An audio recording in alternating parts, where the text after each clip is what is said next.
Atomic Mass Games has sent us a copy of Star Wars Shatterpoint. This is a game I've been really excited for since it was shown off. I love me some Star Wars.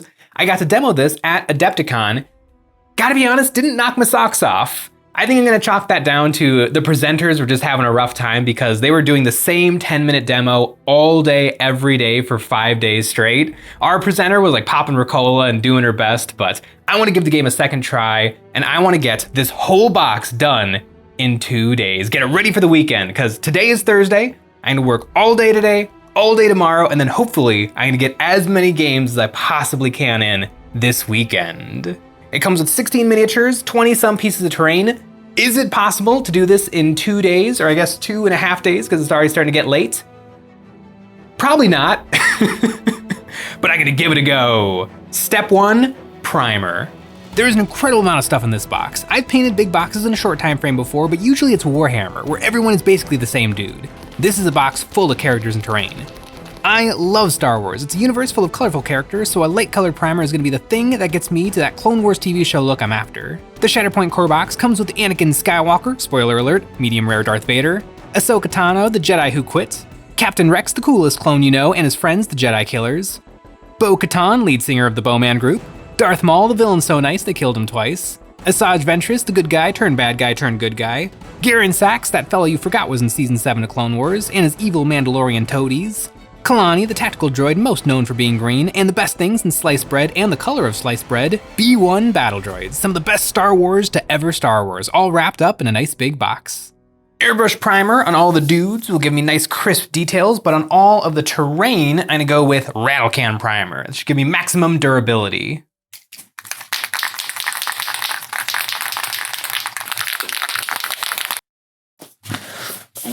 I'm gonna leave that stuff out there for now.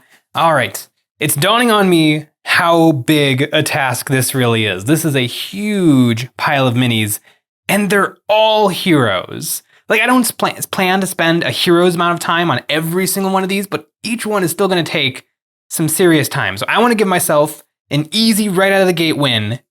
I'm gonna paint all the battle droids. I know how to paint battle droids.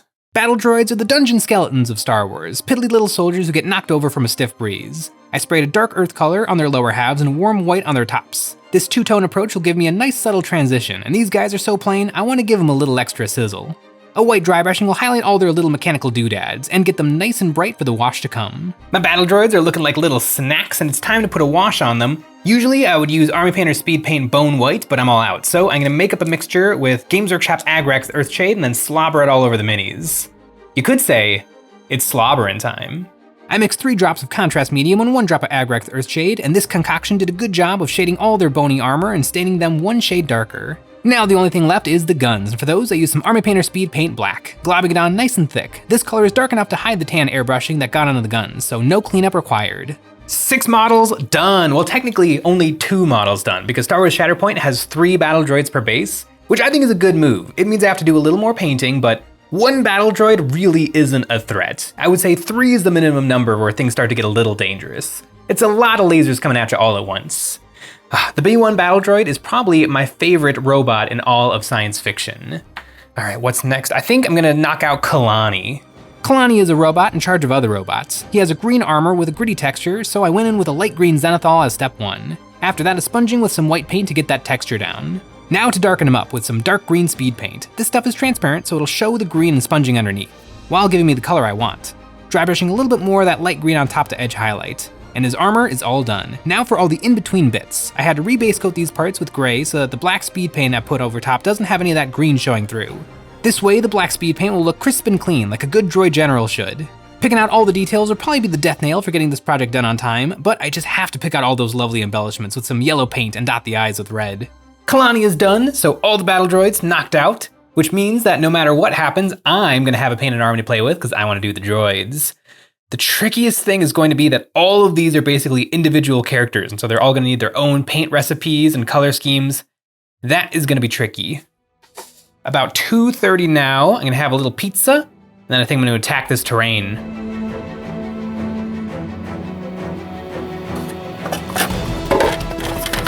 If I can get all this terrain done and a few more dudes today, then I think I'll actually be able to get this done.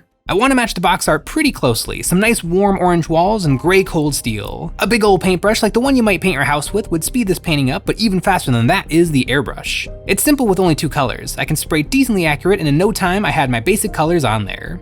After that I had to do some cleanup work where the 2 colors met. I'm using a big old size 8 brush to get this done as quickly as possible. The terrain looks pretty good in 2 colors, and if I was smart, I would stop now to make sure I have enough time to finish all the dudes. But just begun, the terrain painting has. I was pumped to paint some Star Wars terrain. I wanted to look its best, but really the next few hours turned into a mess of fussin' and fixin'. I started with lots and lots and lots of dry brushing, working in layers of progressively lighter and lighter shades of gray until I was almost dry brushing pure white, which I also dry brushed over the tan bits. This was a long and tedious process and probably wasn't worth it. Ow, that was a lot of dry brushing. But everything is looking nice and bright and textured. Now it's time to apply a wash. And I'm feeling oil wash. Will oil washes be dry by Saturday? Probably not, but I'm gonna do it anyway. For the metal, I made up a blue-black wash, and for the tan, a nice warm yellow-red. I squirted this onto a piece of glass I used as a palette for oils, and squished it all together into one big, happy, sticky family. With my colors made, I absolutely mushed this all over the buildings, covering every inch of the building, which took some time. Enough time for the paint to set up. All those beautiful base coats covered up by this goopy paint. I hope this works. I rubbed and rubbed and rubbed, and the paint really didn't want to come off. I went through a half bag of makeup sponges, and I just had to brush on more paint thinner, scrubbing it into the surface to try and reactivate the oils just so I could get a little more of them off. Now, disaster has struck. The front of this building looks great. It looks really, really good. The back of this building is destroyed. I don't know what it is with me and oil paints, but I just cannot get the hang of it. And all of the paint is rubbing right off. Can I salvage it? Maybe not this one, maybe not right now, but I think I can make it work. On the other buildings, I thinned the red wash down to almost nothing, and then pulled it off immediately, working one wall at a time, not giving the paint any time to dry, and this worked much better. There we go, that's all I wanted. Just a nice reddish wash and stain. Okay, now I'm gonna paint the metal with just a standard acrylic wash. Army Painter Dark Tone to the rescue. The oils were a nice experiment, but this stuff has to get the job done. Just a nice shadow in the recesses.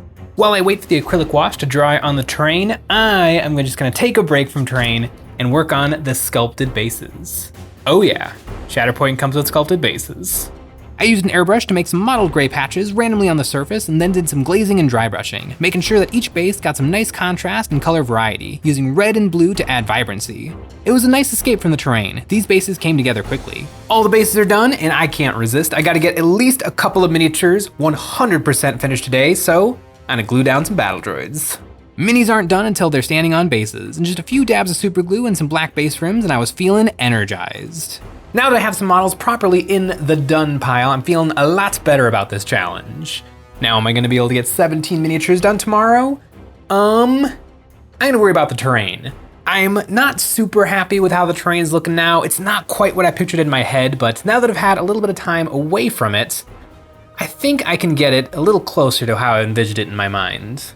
I wanted color transitions, smooth as buttery blends, and saturated colors, and I thought oils would get me there, but really, some acrylic inks are gonna get me the rest of the way. I sprayed a red-brown on the bottom half of each panel, and did a little more dry brushing over the gray and tan to brighten things up.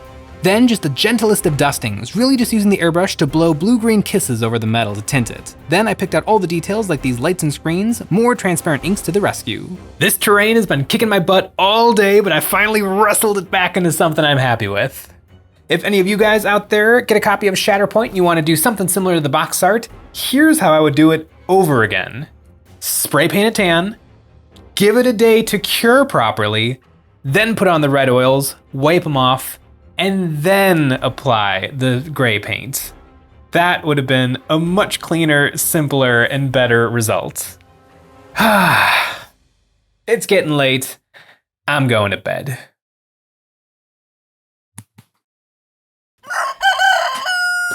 Day 2 of the Shatterpoint challenge. And I've got basically all of the figures still to paint. Now, I would try to speed paint them, but the tricky thing is that they're pretty much all individuals. So I'm gonna have to find the simplest ways possible, but still make them look excellent. I'm gonna try to combine like with like so I don't have to go hunting for as many colors right off the bat. And I think I'm gonna start with the clone troopers. White armor is one of the trickiest things to paint. I began by airbrushing a pure white base coat to get these guys absolutely shining. Then a nice glob of contrast white scars to shade the recesses and cracks of the armor. I love the color this leaves me with, but it's always a little patchy for my taste, so I dry brushed white paint over top to smooth everything out. Then picking out all the in-between parts and their guns with some black speed paint, and basically, the clones are done. But I can't just leave them shiny like this. This is Star Wars. I need to go all out. Some gray sponging to add battle damage, and blue freehanding to make these into the members of the 501st Battalion. White sponging over the blue to match the battle damage, and on Captain Rex, I free-handed some tally marks on his helmet, and the weld marks where he integrated his Phase 1 armor into his new armor, and some dry brushing on his battle skirt to add some texture. It's a great feeling to put the minis on their bases, gluing them together and finishing them off with a black base rim. It's almost as satisfying as our Patreon. We make a new terrain pack every month. This month we have the Orc Brewery, the unofficial sequel to Octeris, with new orky wall sections and a goth rocker stage. You can pick up the whole set through the EOB terrain tier on our Patreon, hosted through Comics, Games, and Things, or you can subscribe to our tribes on My Mini Factory. That took too long. I got a little carried away with the freehanding and the sponging, but I can't help myself. I just love Star Wars. 3 more miniatures done. Now I think I can knock out the Mandalorians in hopefully less time. The perfect thing for the Under Armour of these Mandalorians is contrast paint Black Templar. And to save myself time, I worked quickly in small sections, applying a coat of contrast paint and then coming in with a clean damp brush and wiping away the paint to make some highlights on our arms and legs, anywhere I thought that the light would catch. I did the same thing with some Leviathan blue. You know these guys are the good Mandalorians because they're wearing blue. This took almost no time at all, and I was feeling great about my chances of finishing on time. And then I started carefully base coating all their little pieces of armor blue and silver, and the minutes turned into hours. These models look great, but boy does it take some time to pick out all those details. Brown on the belts and then a wash and highlight. All their armor got a wash and highlight, layering up through shades of blue until the armor looked just as good as the cloth. I was too nervous to use contrast paint on the armor because it's too watery and would flow into the places I didn't want it to go. Bo's face got 1 coat of tan and a shade wash, and 3 colors of orange-brown on her hair. The rocket smoke was really fun to paint, wet blending yellow and orange together, coming out of the nozzles and glazing some super watered down orange halfway down the exhaust to show the light being cast onto the smoke. I airbrushed darker gray on the bottom of the clouds, and the Mandalorians were ready for their bases. That also took way too long. I don't think working on 3 models at the same time helped me at all. Putting them down, picking them up. This one needs a little bit of blue. This one also needs a little bit more blue. This one needs red. I missed a spot on this one. It just became a little bit of a mess. I'm gonna knock them out one by one, starting with Darth Maul. Darth Maul is the Sith who just will not die, coming back to life in just about every piece of Star Wars media since 1999. I gotta think about what would be the absolute fastest way to knock this guy out. He's wearing almost all black clothing, so I think Slap Chop is the right move for him. I base coated him a dark gray and then dry brushed some gray and white all over him, getting ready for the glazes to come. Slap Chop works great for simpler models that don't have a lot of details. They make what is there nice and bright. I threw on some contrast paint just like I did the Mandalorians, applying a big wet coat and wiping away from the raised areas. I mixed some brown with black for his pants and sleeves, but it's pretty hard to notice. I could have gone a lot heavier on the brown, but he still looks like a dark evil dude, so it worked out. A light blue speed paint over his bionic legs gave me the cold steel finish I wanted. Then I wasn't sure how to tackle his crazy head, so I put contrast black Templar over that too. Then a little more dry brushing to edge highlight the metal bits. I painted his lightsabers a solid bright red. They look a lot like the toys I played with when I was a kid. Then for his face and chest, nerve-wracking highlights. His tattoos are embossed onto the plastic, so there is a guide for me to follow, but they're pretty shallow, so I had to hold my breath to get all the paint exactly where it needed to go. It didn't really look like Darth Maul until I got his horns painted a nice yellow-brown, then moving right on from one bad dude with a lightsaber to another, Asajj Ventress. I started with a dry brushing of white over her gray primer, then a purple wash over her clothing. This is exactly the color I wanted, but it dried pretty patchy, and not the good kind of pretty, so I needed to do a lot of cleanup. I airbrushed a purple to highlight and hide the patchiness, and then sprayed on some more wash to get the color back. I base coated her wraps a pastel purple and then washed them with a super duper thin down black wash. Her loincloth got a 2-tone speed paint treatment, some blood red on top, black on the bottom, and then a smearing to blend them together into a lovely transition.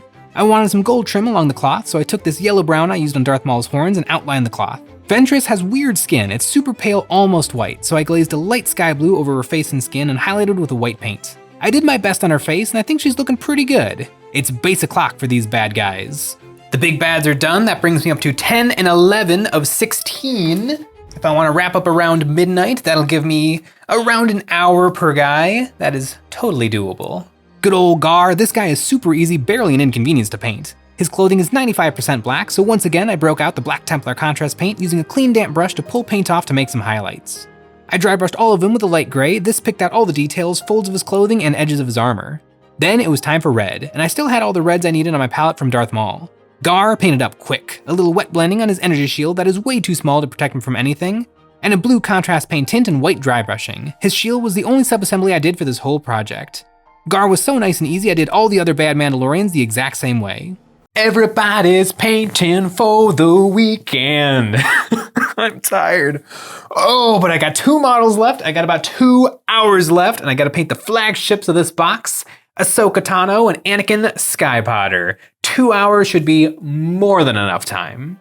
These minis are the draw of the box. Ahsoka is in the Clone Wars Season 7 trailer pose, which is a really nice touch, and Anakin is doing the Marilyn Monroe pose. I started by spraying some dark gray on both of them from the waist down and then dry brushing white to highlight all the details. These Star Wars minis are big and take dry brushing great. I used a dark blue speed paint on all her armor and clothing, applying it thin down to her armor and straight for all of her clothing. This let the underpainting show through and I didn't have to do much highlighting, just a little white glazing here and there. The trim of her clothing got some yellow brown and then for her orange skin. Believe it or not, I have never painted an orange face before. It was odd to say the least. Like Darth Maul, her face markings are embossed, so it's just a matter of getting the paint into the divots, and her head stripes were tricky to paint too. She's smaller than some of the other figures. Once the skin was done, a quick coat of light blue on the lightsabers, and once again, I reached for the super glue with a feeling of triumph. Another one bites the dust. Ahsoka took too long. Really, her head took too long to paint. Ahsoka's got one of the biggest heads in the biz. Now, Anakin is gonna have to come together real quick. I decided a similar approach to Darth Maul was appropriate for the Skywalker, painting half of his clothing with the brown contrast paint and the other half with the black contrast paint, pulling the paint off the raised areas to make quick and dirty highlights, and he was looking pretty good. But, well, it looks like old Anakin is not going to be finished before midnight. I guess I failed to paint Shatterpoint in 2 days. Although it's not like I go to jail or something. I'm just gonna finish him up. I dry brushed over the speed paint on Anakin, pushing the highlights further to get him ready for some color correction. Looking at screenshots, his clothing has a red magenta hue, and I need to make that happen. So I mixed up some red, brown, and magenta inks together and dusted this on over top of the colors I already painted. This brought his colors much closer to the source material. Then I picked out all the details like his belt buckles and lightsaber with some gray paint. I painted his face with some beige red and a little flesh wash, then did some highlights. As long as I'm going over time, I might as well do the job right. I threw some sky blue over his lightsaber and for the last time, snapping his feet off the paint handle and supergluing them down to a base. Little Orphan Annie is finished, and that means that all of Shatterpoint, everything that comes in that box, is painted.